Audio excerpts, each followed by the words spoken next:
Hello viewers and my students, welcome to my channel. In this video, I am going to discuss Shelley's famous poem To a Skylark, text and stanza-wise annotation. Let's start. At first, about the poet. Percy B. Shelley, lifespan 1792 to 1822, one of the prominent revolutionary romantic poets, was an uncompromising idealist. He remained a radical throughout his life. We all know that Shelley is mainly famous for being a revolutionary poet. In 1811, Shelley published a pamphlet called The Necessity of Atheism, which resulted in his expulsion from Oxford. In the same year, he eloped with Harriet and married her.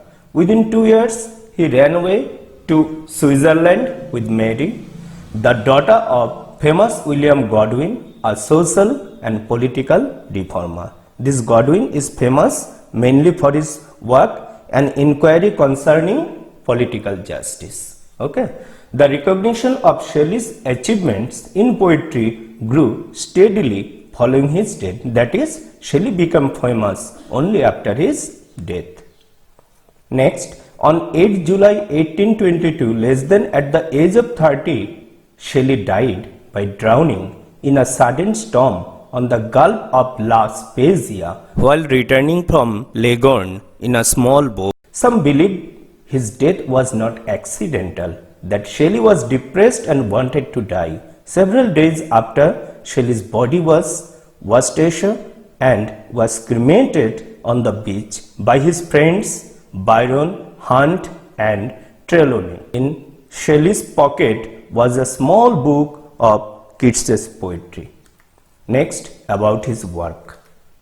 The main features of Shelley's works are lyrical power, first one, then revolutionary idealism, then prophetic note, then myth-making quality, sensuousness, melody and music. These are the features to be found in his poetry. Then, besides a powerful essay named The Defense of Poetry, Shelley's best lyrics are The Cloud, To a Skylark, A Lament, To Night, Ode to the West Wind, etc. His longer poems include number 1, Queen Mab, number 2, Alastor, number 3, The Revolt of Islam, number 4, the important one and also his masterpiece, Prometheus Unbound, and number 5, Hellas, and at last Adonis.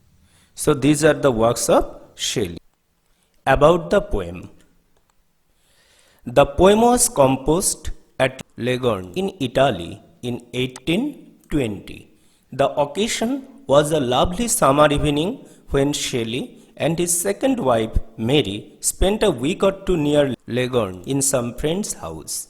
The song of a skylark that he actually heard there inspired him to write this poem. So this is the occasion of the poem. Next. The poem was published in the same year, that is 1820, in the Prometheus Unbound volume. So this is the volume where To a Skylark was published. Then it is a perfect lyric. We all know that Shelley is a lyricist. The theme is not the skylark, but its song and the feeling it awakens. Mind it, very important.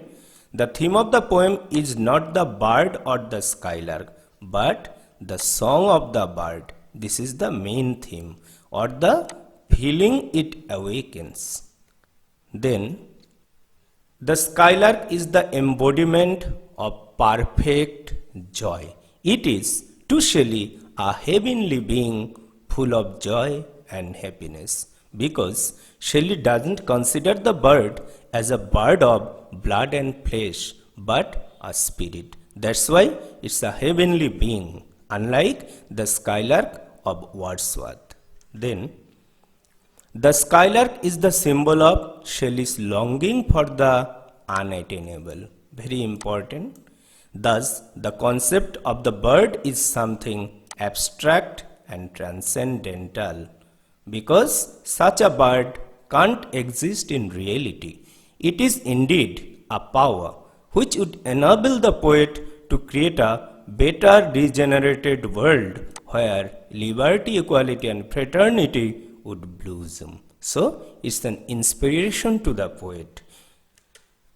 Then, the poem is noted for personal despondency, imagery, sensuousness and simple flow of words. Personal despondency we found in the West Wind, I fall upon the thorns of life. There was also personal despondency. Then imagery. In the poem, Shelley presents a series of images in the poem in order to describe the bird. Then sensuousness, then also flow of words because it's a lyric. The poem consists of 21 stanzas. In each stanza, the first 4 lines are in trochaic and the last line Alexandrine. You know, it is also called iambic hexameter. Okay, rhyming AB, AB, B. Now, stanza 1. Hail to thee, blithe spirit, but thou never wert that from heaven or near it pourest thy full heart in profuse strains of unpremeditated art. The poem begins with a greeting to the bird. Hail to thee, an address, the skylark. Blithe spirit. Blithe means joyful. And why spirit? Because from the very beginning, Shelley wants to prove that the skylark isn't made of blood and flesh. It's a spirit, because the poet's intention is to prove the immortality of the bird. So the poem begins, hail. In the note we find welcome, a greeting address. Then blithe spirit, a joyful spirit. To Shelley, the skylark is not a bird of blood and flesh. It's an unbodied joy. Mind it? Unbodied joy. In stanza 3, we find the same term. So this is the main theme. Shelley wants to prove the immortality of the bird. This strikes the keynote of the poem. But thou never wert. Wert means were. It's an archaic form, archaic or obsolete word. Then line 4, pourest thy full heart. The bird's song is impliedly compared to shower. Okay, so metaphor, implied comparison. In profuse strain of unpremeditated art. Profuse means endless. Strain, the song of the bird. According to Shelley, the song of the bird or its music never ends. Endless song, that is spontaneous. Of unpremeditated art. Unpremeditated means the art of skylark singing is without practice or rehearsal. That is, it is an unlabored art. Here, Shelley seems to satirize human art because human beings need repeated practice in order to gain perfection. But the bird doesn't need any practice or rehearsal in order to sing spontaneously. In this connection, we should remember what Wordsworth says: spontaneous overflow of powerful emotions. Now, the second stanza. Higher, still and higher, from the earth thou springest, like a cloud of fire, the blue deep thou wingest, and singing still dost so, and soaring ever singest. Higher, still and higher. So this refers to the upward movement of the bird is meant. From the earth thou springest, that is the skylark starts its journey from the earth, like a cloud of fire, simile, comparison. Upward flight is compared to the whirling of flame. Next line 4, the blue deep thou wingest. Herein also we find implied comparison between the vast blue sky and the deep blue ocean. So rhetorically, metaphor, implied comparison. And singing still dost so, and soaring ever singeth. That is, both the activities, singing and soaring, go on side by side. It's not that when the bird sings, it takes rest. The skylark sings and flies simultaneously. So rhetorically, chiasmus. Why chiasmus? Because in a chiasmus there is the inversion of the words or phrases when repeated in the same line. So herein we find repetition and also inversion, and singing still does so and soaring ever singeth, so chiasmus. Now stanza 3. In the golden lightning of the sunken sun, over which clouds are brightening, thou dost float and run like an unbodied joy whose race is just begun. In the golden lightning, we know that the rays of the sun is called golden, whereas the rays of the moon is silver. In the golden lightning of the sunken sun, mind it, sunken apparently means setting. Sunken sun apparently means setting sun, but here the meaning is quite different. Here it means the rising sun, as Shelley speaks of the early morning when its flight begins, because the skylark begins its journey in the early morning. So it's not the setting sun, but it's the rising sun, over which clouds are brightening, that is, the rays of the sun fall upon the clouds and they get brighter. Thou dost float and run like an unbodied joy.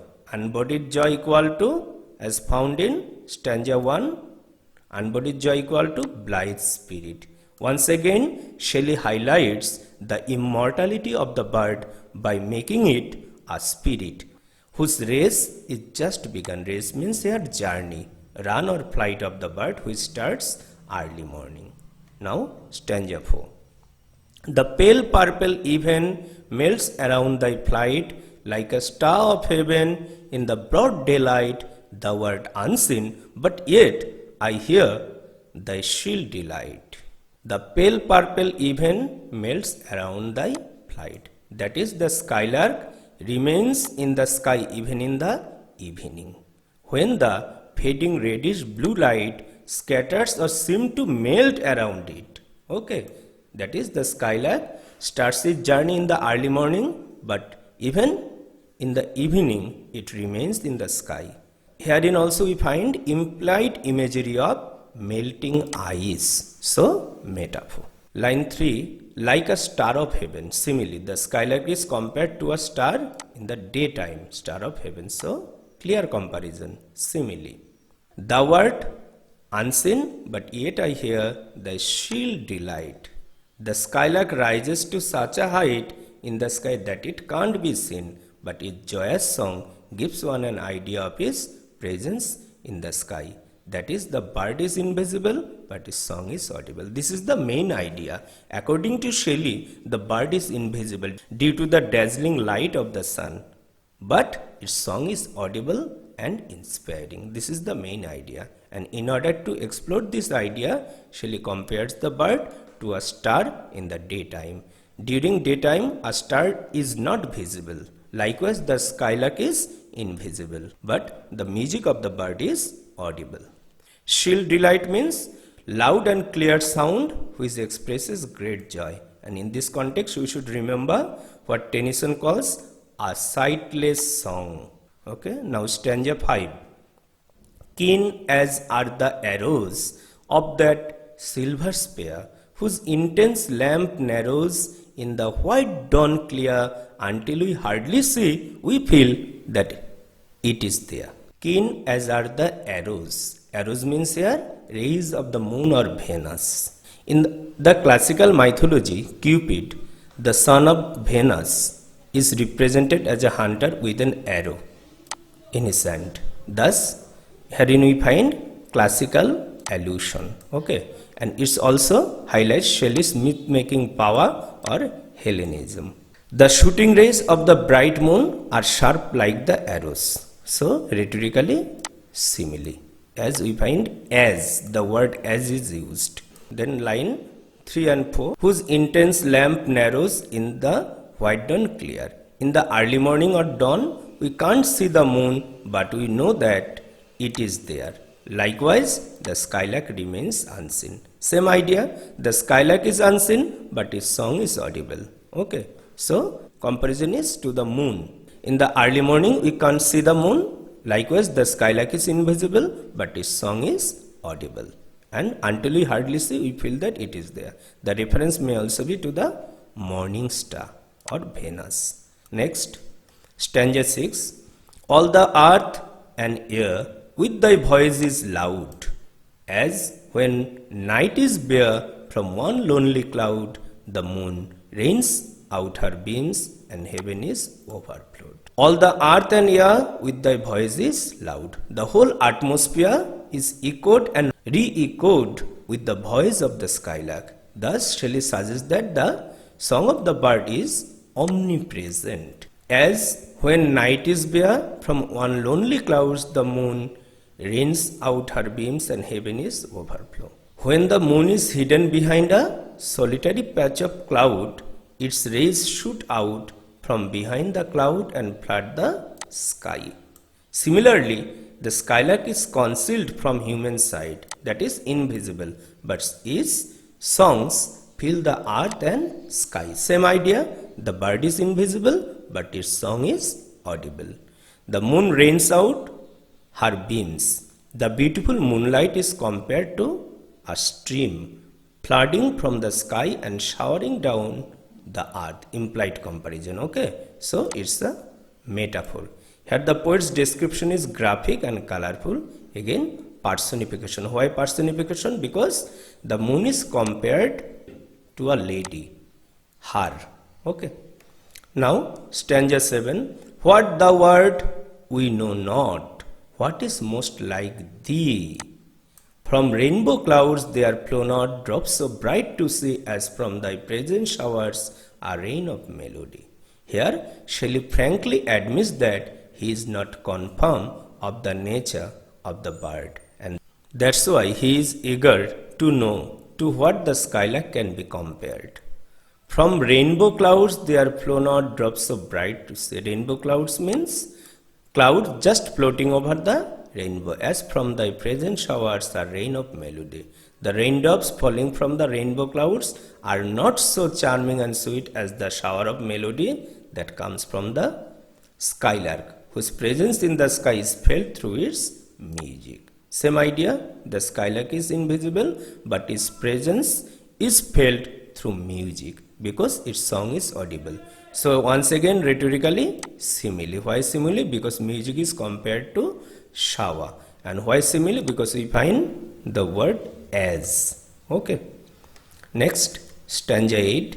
Like a poet hidden in the light of thought, singing hymns unbidden till the world is wrought, to sympathy with hopes and fears it heeded not. So, the skylark is here compared to a poet.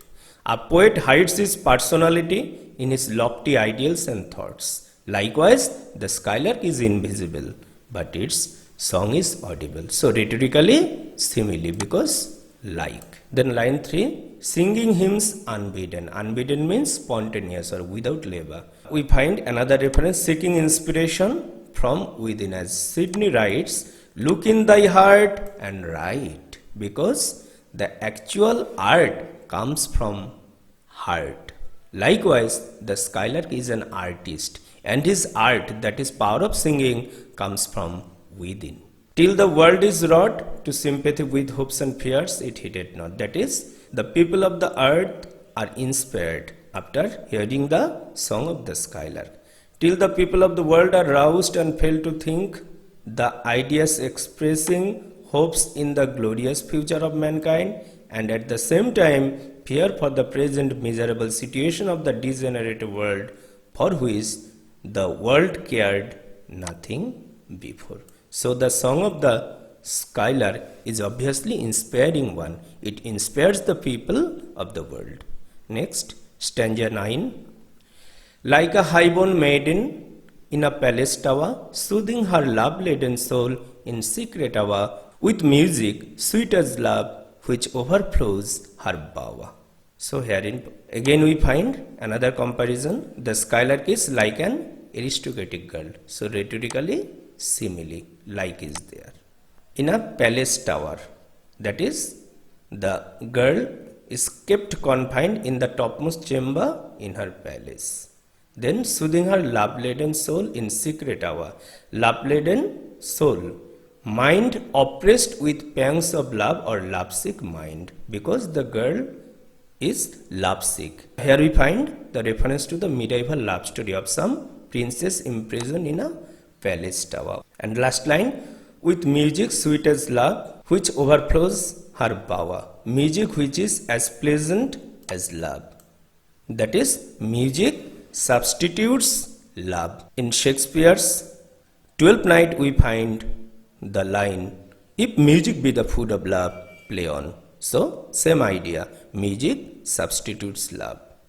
This very music flows out of her chamber and delights all. Again, simile. Music sweet as love. Music is compared to love, and the comparison is explicit as the word as. Okay. Now, stanza 10. Like a glowworm, golden in a dale of dew, scattering unbeholden its aerial hue among the flowers and grass which screen it from the view. Again, the bird is compared to a glowworm or firefly. The idea is same. The skylark is invisible, but its song is audible. Likewise, a glowworm or firefly can't be seen, but we can only see its aerial hue or faint light. The skylark is like a glowworm or firefly scattering its golden light.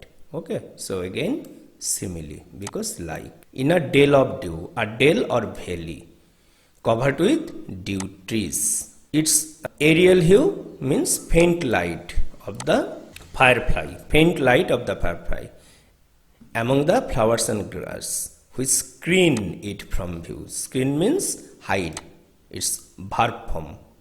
It from the view, that is conceal or hide the glowworm or firefly from the view of men. Likewise, the bird remains invisible, but its music is audible. Then stanza 11.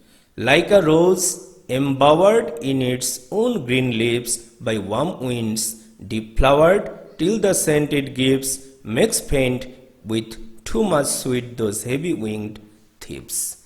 Once again, comparison. The skylark is like a rose enclosed in a bower of leaves. So rhetorically, simile, like. Again, the rose is compared to a lady sitting in her bower or private chamber. So another comparison, but the second comparison is implied, so may be called metaphor. By warm winds deep flower. Warm wind means the warm wind of summer, or like a passionate lover, robbed of the perfume of the flowers, that is virginity of lover. This is an implied imagery. The wind is like a male lover and the rose like a female one. Hence rhetorically metaphor. Makes faint with too much sweet those heavy winged thieves. That is, the winds, imagined as having wings, are unable to blow fast after being heavily charged with the burden of the fragrance they stole, because they stole the fragrance of the rose. Now, stanza 12. Sound of vernal showers on the twinkling grass, rain awakened flowers, all that ever was joyous and clear and fresh, thy music doth surpass. Sound of light showers, of rain in spring, that is vernal. Vernal is the adjective form of spring. That is, sound of vernal shower means sound of light showers of rain in spring. This sound is pleasant as well as sweet. Here we find auditory image, audible. On the twinkling grass, rain awakened flowers, all that ever was. The line shows Shelley's sensuousness. Why sensuousness? Because here most of the senses get active. Ear, vision, smell and touch. So this stanza contains sensuousness. Next, number 13. Teach us, sprite or bird, what sweet thoughts are thine? I have never heard praise of love or wine that panted forth a flood of rapture so divine.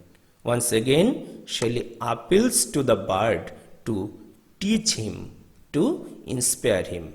And the address is sprite or bird. That is, Shelley is in a confusion whether the skylark is a shapeless spirit or a bird of blood and flesh.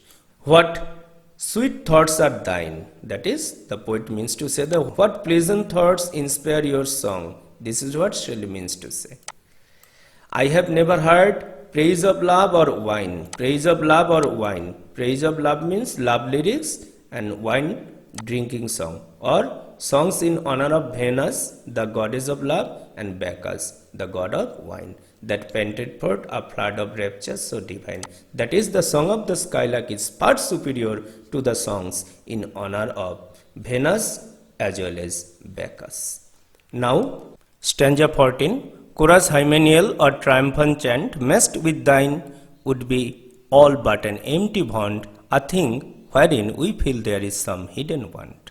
Chorus hymeneal means song sung at the wedding by young men and women. According to classical mythology, Hymen is the god of marriage. Okay, so the word hymeneal comes from Hymen. It is also called epithalamium.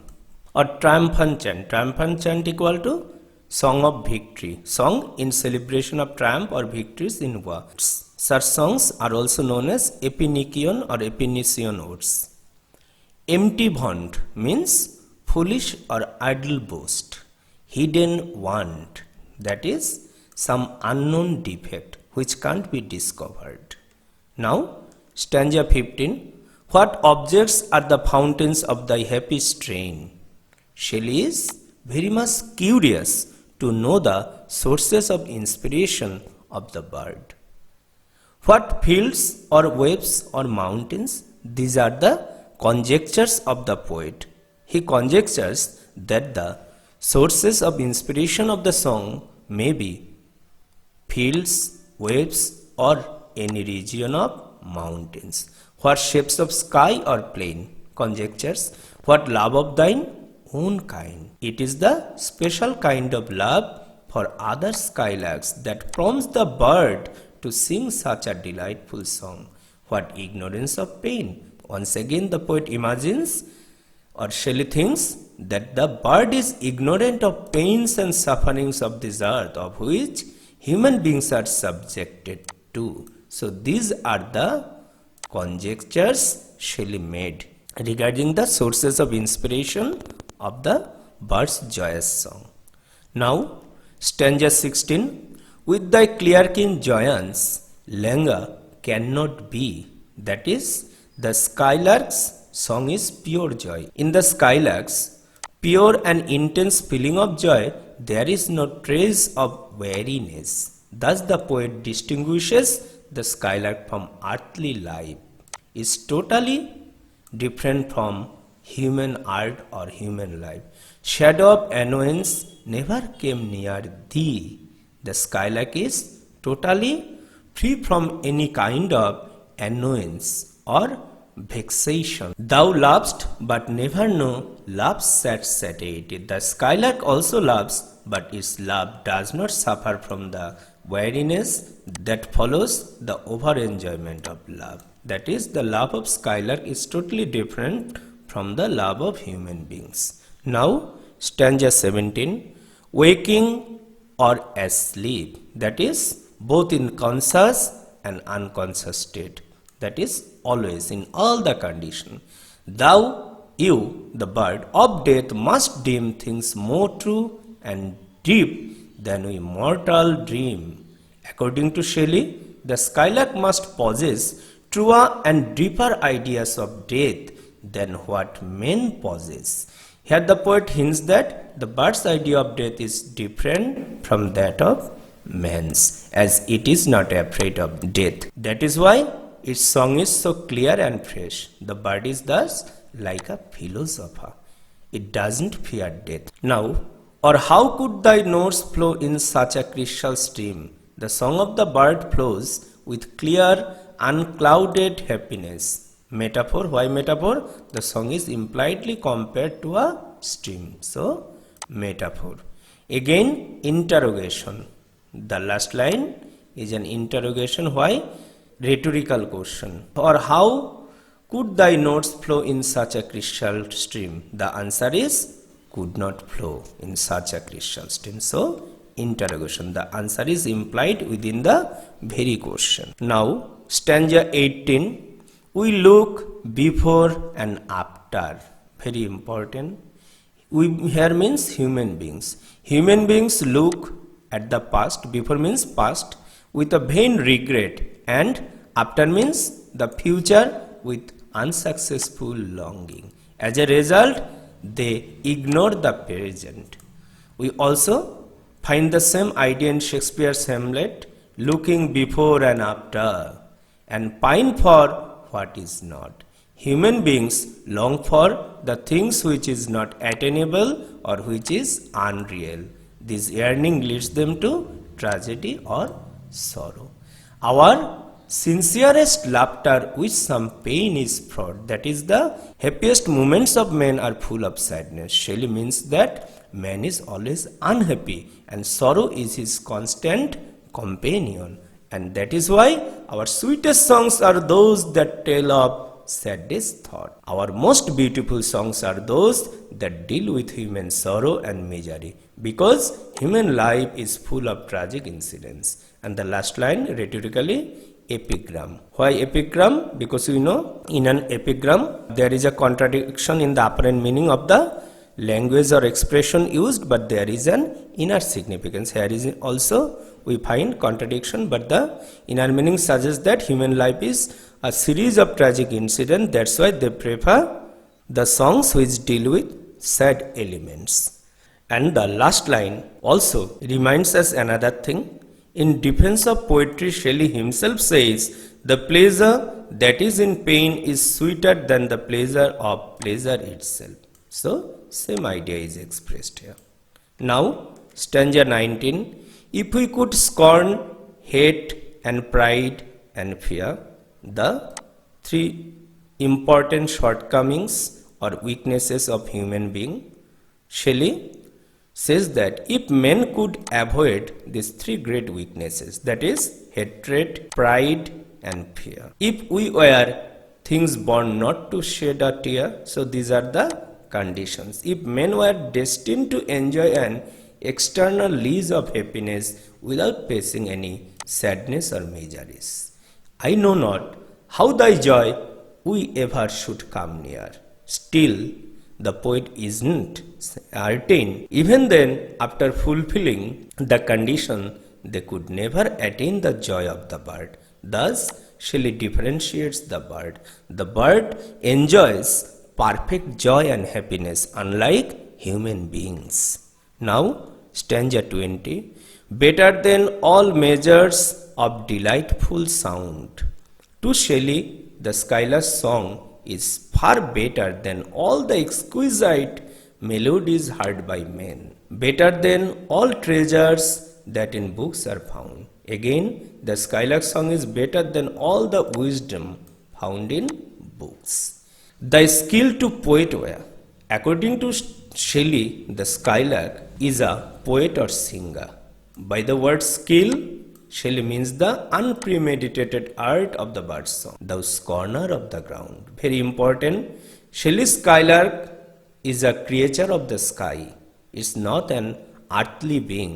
That's why it is the scorner of the ground. That is, it hates or despises the ground. Due to this reason, it flies heavenwards and never returns. On the contrary, Wordsworth's skylark is fond of earth. Next, stanza 21. Teach me half the gladness that thy brain must know. This is Shelley's fervent appeal to the skylark to inspire him with the joyous song.